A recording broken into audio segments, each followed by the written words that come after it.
पहलगाममध्ये पुलवामा नंतरचा सर्वात मोठा हल्ला झालाय। हाच हल्ला भारताच्या जिव्हारी लागलाय।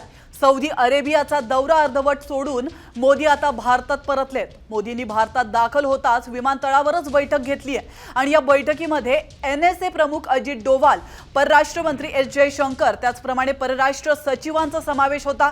मोदींनी दाखल होताच विमानतळावरच बैठक घेतली आहे।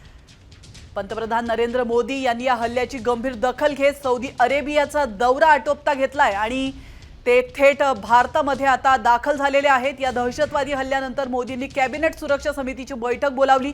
या बैठकीमध्ये कॅबिनेट सुरक्षा समिती आणि तिन्ही सैन्यांच्या प्रमुखांसोबतही मोदी सुरक्षेचा आढावा घेणार असल्याचा अंदाज वर्तवण्यात येतोय।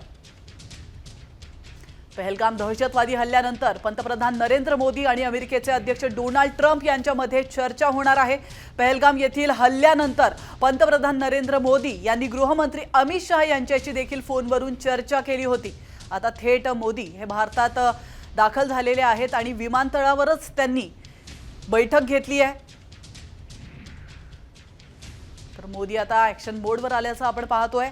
काश्मीरमध्ये पुलवामा नंतरचा सर्वात मोठा हल्ला झालेला आहे आणि या हल्ल्यानंतर आता भारत सरकार नेमकं काय पाऊल उचलतंय याकडे संपूर्ण देशाचं लक्ष लागलंय।